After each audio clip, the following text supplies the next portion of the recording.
রেলের অতিরিক্ত ভাড়া বৃদ্ধি করেছে তা প্রত্যাহার, গ্যাস বিদ্যুৎ পানি সমস্যার সমাধান। আজ কয়েকদিন ধরে মানুষ দেখছে আমেরিকার সবচেয়ে নামি দামি শিক্ষা প্রতিষ্ঠানের ছাত্ররা বহিষ্কার দেশে রক্ষা করে তারা মিছিল মিটিং করছে। ইসরায়েলে কর্তৃক ফিলিস্তিনে গণহত্যা বন্ধ করতে হবে এবং ইসরায়েলের সহায়তায় যে সমস্ত গবেষণা চলছে আমেরিকাতে এগুলো বন্ধ করতে হবে। সরকার অনেক কথা বলার পরে গত কয়েকদিন আগে বলছে বিক্ষোভ করা যাবে, তবে শান্তিপূর্ণ। সেই শান্তিপূর্ণ বিক্ষোভ যখন থামেনি তখন গতকালকে বিল পাস করেছে ইসরায়েল বিরোধী কোনো কথাবার্তা বলা যাবে না। সারা পৃথিবীতে যুদ্ধের আগুন যত বাড়ছে, মানুষের জীবনের ব্যয় তত বাড়ছে। আজকে বাংলাদেশ থেকে লুটপাট করা হচ্ছে, এই লুটপাটের অর্থ দিয়ে সারা পৃথিবীতে আজকে যুদ্ধের অস্ত্র বানানোর প্রতিযোগিতা চলছে। আর এই যুদ্ধকে কার্যকারী করতে যায় আজকে রেলপথ, সড়কপথ, বিমানপথ কাফলিকরণ করা হচ্ছে। আজকে সকল কিছুর মূল হচ্ছে যুদ্ধ। আর আমাদের মতো বাংলাদেশ হচ্ছে সাম্রাজ্যবাদী সেই যুদ্ধের অর্থ যেমন যোগাবে, একসময় আমাদের দেশের সৈন্যরা হয়তো কোনো না কোনো দেশের পক্ষে ভাড়া খাটবে, নাহলে কোনো দেশের পক্ষ নেবে। সেই ষড়যন্ত্রের মধ্যে আজকে আমাদের দেশ রয়েছে। আমরা জানি রেল ব্যবস্থা হচ্ছে সাশ্রয় এবং সবচেয়ে সুবিধাজনক, এবং সরকার যদি উদ্যোগ নেয় রেলের বগি বাড়ানো যায়, বগি বাড়াইলে রেলের ভাড়া বৃদ্ধি করে লাগে না। একটা জিনিস সবাই জানে, মনে হয় রেলে সবাই বিনা ভাড়াই চলে, এই জন্য রেলে লোকসান হয়। আসলে রেলে লোকসান ওই জায়গায় হয় না। যারা চাকরি করে তারা বলে রেলে যে পাথর দেয় রেল লাইনে, সবচেয়ে বড় লোক পাঠায় এই জায়গায়, ওই জায়গায় কতটুকু দিয়েছে তা করে ঠিক মতো মাপা যায় না। এই জন্যই রেল হচ্ছে সবচেয়ে সাধারণদের জন্য সাশ্রয়। কিন্তু ওরা জানে যেখানেই মানুষ যাবে সেখানেই ব্যবসা হবে। পানি খাবেন না, পানি খাইতে হবে, পানির ব্যবসা রমরমা। যাতায়াত করতে হবে, পরিবহন ব্যবসা রমরমা। শরীর ভালো রাখবেন, স্বাস্থ্য ব্যবসা রমরমা। আপনার সন্তানকে লেখাপড়া শিখাবেন, শিক্ষা ব্যবসা রমরমা। কে একজন বলছে কোন রকমের মিলাদ দিয়ে যদি একটা ক্লিনিক খোলা হয়, আল্লাহ আর যাই করুক তার আর কোনোদিন না খেয়ে থাকতে হবে না, 24 ঘন্টায় রোগী হবে। আজকে সারা ঢাকা শহরে হিট স্ট্রোকের কারণে আজকে রোগীটি হয়ে গিয়েছে। একদিকে গরমের কারণে, একদিকে গরমের কারণে চর্মরোগ বিভিন্ন যেমন আক্রান্ত। এমন অবস্থায় সরকার রেলের ভাড়া বৃদ্ধি করার সিদ্ধান্ত। আবার বলছে বিশ্বব্যাংক বছরে 4 বার বেড়া দেবে বিদ্যুতের বিল, এরপরে আসবে বেড়া দেবে গ্যাসের বিল, এরপরে মালিক বলবে গ্যাস বাড়লো, বিদ্যুৎ বাড়লো, আমার বাড়ি ভাড়ার কি খবর হবে? এই 3টে বারের যেই বাড়ি ভাড়া বাড়বে এরপরে দেখা যাবে আবার কোনো না কোনো বেড়ে বসে আছে। একদিকে উন্নয়ন আকাশ ছোঁয়া, আর একদিকে মানুষের জীবনযাত্রা একেবারে ধরাশায়ী হয়ে গিয়েছে। বাজারে যে আজকে কোনো মানুষের পক্ষে ভালো কিছু কেনার মতো নেই। আজকে খেয়াল করে দেখবেন বিভিন্ন বাজারে ঘাটে মানুষ ঘুরতেই থাকে কোনটা কিনবে কোনটা কিনবে না। আর সেই সময় আমাদের বাংলাদেশে কি হচ্ছে, একটা মহড়া হয়ে গেছে, এবার উপজেলা পর্যায়ে ভোটের মহড়া আসছে। ভোটের রাত্রি হোক আর দিনমানে হোক, আর আজান দেওয়ার সময় হোক আর বেলা 2টোর সময় ভোট এই ভোট দিয়ে আমাদের জীবনে কোনো পরিবর্তন আসেনি। বরঞ্চ ভোট যে আমলে যতটুকু হোক সালবারে প্রমাণ বাড়তে আজকে মহাকাশ ধরেছে। আগামী দিন সেখানেও সে পুঁজি বিনিয়োগ করবে। এই ভোটের সাথে আমাদের জীবনযাপনের কোনো সম্পর্ক নেই।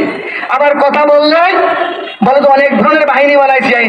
ইতিমধ্যে সংসদে আলোচনা হয়েছে, আওয়ামী লীগ সরকার বলছে এই র্যাবটা আমরা বানাইছিলাম, এটা আমেরিকা বলছিল, সেই সিদ্ধান্ত মোতাবেক বিএনপি বানাইছিল। আবার বাংলাদেশের মধ্যে অনেক বাহিনী আছে, হয়তো বলবে যে আমেরিকা বলছিল, ভারত বলছিল, দুইজন মিলে আমরা বানাইছি। গত কয়েকদিন আগে ভারতের পররাষ্ট্র সচিব সে বলছে বাংলাদেশ আর ভারতের সম্পর্ক যুগান্তকারী পর্যায়ে উন্নীত হয়েছে। এমন এক বন্ধু আমাদের যে বন্ধু প্রতি মাসেই 2 জন করে বর্ডারে 2 জন করে মারতেই থাকে। আপনার সীমা প্রতিদ্বন্দ্বী পাকিস্তানের বর্ডারে কোনো মুখ মারতে পারে না, কারণ ওই জায়গায় সে জানে কিছু করতে গেলে পাল্টা হবে। এই হচ্ছে বাংলাদেশে হচ্ছে বাংলাদেশের সরকার। তাহলে এমন একটা অবস্থায় আজকে আমরা শ্রমিক কৃষক খেটে খাওয়া মানুষ, আমাদের দায়িত্ব হচ্ছে আমাদের নিজেদের প্রয়োজন ঐক্যবদ্ধ হওয়া। সেটা 2 জন বন্ধু গ্রেপ্তার হয়েছে, তারা হোটেল শ্রমিক। তাদের অপরাধ কি? তারা মিছিল দিয়েছিল পয়লা মে দিবসে ছুটি চাই, সর্বপ্রথম মজুরি সহ ছুটি চাই। তাদের দাবি কি ছিল? হোটেল শ্রমিকদের মজুরি বাড়াতে হবে। তাদের দাবি কি ছিল? হোটেল শ্রমিকদের থাকার ভালো ব্যবস্থা করতে হবে। এই গরমের মধ্যে ঢাকা শহরে অনেক হোটেল আছে, লাকড়ি চুলায় রান্না হয়, রান্না করে লাকড়ি চুলায় দেখবেন জীবনটা কোথায় চলে যায়। অনেকে মালিক এখন দয়া পরামর্শ বসে কয়েকটা সিলাইন দিয়েছে পেছনের দিকে, কারণ অনেক বাবুর্চি বলছে ম্যাট পাওয়া যাচ্ছে না, কারণ সে ম্যাটে একদিন কাজ করার পরে সে চলে যাচ্ছে, করছে এত গরমে কেউ কাজ করতে চাচ্ছে না। ভারী খাবার খান, পরিবারে যদি অর্ডার দেন, কখনো স্টার থেকে কখনো সেরকম থেকে অর্ডার দেন, বুঝতেন না মানুষের জীবনের কথা কে কিভাবে বেঁচে আছে। সংগ্রামী সাথী বন্ধুগণ, তাই আজকে একটা তরুণ একটা অরাজকতার মধ্যে দেশ যাচ্ছে, মানুষের জীবন যাচ্ছে। এই অবস্থায় আমাদের দায়িত্ব হচ্ছে লড়াই সংগ্রামে ঠান্ডা তুলে ধরা। বিএনপি আওয়ামী লীগ জাতীয় পার্টি সবাই কোনো না কোনো জায়গায় মাথা এবং হাত এবং সব বন্ধক দিয়েছে। এরা হচ্ছে সাম্রাজ্যবাদের দালাল এবং পাঁচটা কুকুর। আওয়ামী লীগ বিএনপি এক জায়গায় করা যায় না জনগণ বললে। আজকে যদি সন্ধ্যাবেলায় মার্কিন এম্বাসিতে খবর দেয় যে প্রত্যেক দলের প্রধান যারা নেতা আছেন 7টার সময় দেখা করেন মার্কিন এম্বাসিতে, দেখবেন দৌড় থেকে দিয়েছে কে কার আগে যাবে। এটা হচ্ছে এরাই হচ্ছে তাদের চরিত্র। সংগ্রামী সাথী বন্ধুগণ, এবার যে বক্তব্য রাখবেন সাথী গণতান্ত্রিক ফ্রন্টের সাধারণ সম্পাদক চৌধুরী আশিকুল আলম। কেউ খাবে তো কেউ খাবে না, তা হবে না, তা হবে না, গরিব খাবে তো গরিব খাবে না, তা হবে না, তা হবে না। নিয়র মজদুর জলের ভাড়া বৃদ্ধি করা, জলের ভাড়া বৃদ্ধি করা, পানিকের বিদ্যুতের বিল বৃদ্ধি করা। গণতান্ত্রিক ফ্রন্টের কর্তৃক আয়োজিত আজকের বিক্ষোভ সমাবেশ ও প্রতিবাদ সভার সংগ্রামী সভাপতি, উপস্থিত কেন্দ্রীয় নেতৃবৃন্দ, সাথী বন্ধুগণ, অনেক কথাই সামনে এসে গেছে, আমি কথা বেশি বাড়াবো না। মানুষের জীবন হচ্ছে দুর্বিষহ। তার কারণ কি? কারণ হচ্ছে জিনিসপত্রের মূল্য বৃদ্ধি, জীবনযাত্রার ব্যয় বৃদ্ধি, রেল সহ আনুষঙ্গিক বিভিন্ন ক্ষেত্রে ভাড়া বৃদ্ধি, এগুলো সবকিছু মিলায়ে মানুষের জীবনের উপরে চাপ বাড়তেছে। আয়ের তুলনায় ব্যয়ের চাপ বেশি হচ্ছে। আয়ের তুলনায় ব্যয়ের চাপ বেশি হলেই জীবন দুর্বিষহ হয়। এটা হচ্ছে একটা দিক। আরেকটা দিক হচ্ছে কি, বিপণন ব্যবস্থাটা এমন যে উৎপাদক শ্রেণী, যে কৃষিতে উৎপাদন করে কৃষক, সে তার যে মূল্য পায় ফসলের, সেই মূল্য দিয়ে তার উৎপাদন খরচ ওঠে না, সে ঘাটতিতে থাকে।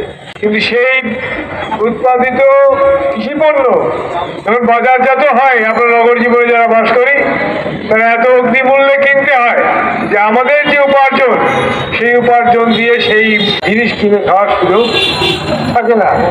নানা রকম প্রেসক্রিপশন যারা জারি করতেছে, তারা এইসব ইনফ্রাস্ট্রাকচার ডেভেলপমেন্টের জন্য যে ঋণ দেবে, সেই ঋণের শর্ত হিসাবে কোথায় ভর্তুকি প্রত্যাহার করতে হবে, কোথায় মূল্য সংযোজন করতে হবে, কোথায় সমন্বয় করতে হবে, এগুলো তারা একটা পরামর্শ দিয়ে থাকে। আজকে নতুন দিচ্ছে তা না, অনেকদিন আগের থেকে পরামর্শ দেয়।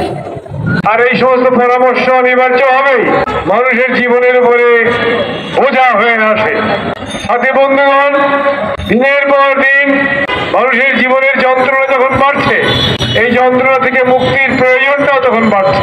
আজকে পৃথিবীব্যাপী সামনে যদি অন্যায় যুদ্ধের বিরুদ্ধে জনগণের যে বিক্ষোভ, মানুষের ন্যায়সঙ্গত দাবির সমর্থনে যে আন্দোলন, অন্যায় যুদ্ধে জীবন হারানোর প্রতিবাদে উন্নত দেশের মানুষ যে আন্দোলন করছে, তার পাশাপাশি যদি আজকে আমরা আমাদের দেশকে শ্রমিক কৃষক জনগণের রাষ্ট্র সরকার সংবিধান প্রতিষ্ঠার লড়াইয়ে অগ্রসর করতে পারি, অন্যায় যুদ্ধের বিরুদ্ধে ন্যায় যুদ্ধে মানুষকে শরিক করতে পারি, আমরা যদি দ্রব্যমূল্যের ঊর্ধ্বগতি রোধের জন্য সাম্রাজ্যবাদী দালালদের ব্যবস্থাকে পরিবর্তন করে একটি গণতান্ত্রিক রাষ্ট্র সরকার সংবিধান প্রতিষ্ঠা করতে পারি, তবেই কেবলমাত্র সম্ভব এদেশের জনগণের ভাগ্যের পরিবর্তন ঘটানো। আসুন বন্ধুগণ, একদিকে আমরা আমাদের উপরে যে অন্যায় জলম তার বিরুদ্ধে সোচ্চার হই, দ্রব্যমূল্যের ঊর্ধ্বগতি রোধের জন্য আমরা কথা বলি, রেল ভাড়া, বাড়ি ভাড়া, গাড়ি ভাড়া বাড়ানোর প্রতিবাদ করি, ঠিক তার পাশাপাশি জনগণের এই প্রতিরোধ আন্দোলনকে অগ্রসর করে নিয়ে সমাজ বদলের লক্ষ্যে জনগণকে প্রস্তুত করার যে প্রয়োজন, সেই প্রয়োজনের আজকে মানুষের কাছে পৌঁছে দিই। একটি কথা আসছে, আজকে আন্দোলন কথা বলতে গেলে পরেই নানা ধরনের হামলা মামলা নেমে আসে। মে দিবসের সরকারি ছুটি, আইরে মানুষ যে শ্রমিকের রক্তের বিনিময়ে সারা দুনিয়ার বুকে প্রতিষ্ঠা হলো 8 ঘন্টা শ্রম সময়, এবং যে শ্রমিকের রক্ত ঘামের বিনিময়ে সরকারি কর্মচারীরাও ছুটি ভোগ করে, সেই শ্রমিকের মে দিবস পালনের কর্মসূচি অপরাধে মামলা হয়, গ্রেপ্তার হয়। প্রয়োজন কি? প্রয়োজন হচ্ছে এই ধরনের হামলা মামলা হওয়ার সাথে সাথে সারা দেশের শ্রমিকরা কাজ বন্ধ করে দেয়। আজকে বন্ধ করেন, কালকে বন্ধ করে রাখবে। যতক্ষণ আমরা এটা না পারবো, ততক্ষণ আমাদের উপরে অত্যাচার নিপীড়ন চলবে। এটা কোনো ব্যত্যয় ঘটবে না। অতীতেও চলছে, এখনো চলে, ভবিষ্যৎ সাথে চলবে। এই সমাধানের একমাত্র রাস্তা হচ্ছে মানুষকে সচেতন হওয়া, ঐক্যবদ্ধ হওয়া, আন্দোলনে ঝাঁপিয়ে পড়া। আসেন সেই লক্ষ্যের প্রেক্ষিতে আমরা সংগঠন এবং সংগ্রাম প্রস্তুত করি। জয় হোক মেহনতি মানুষের, দুনিয়ার মধ্যে রাখো। সবাইকে ধন্যবাদ।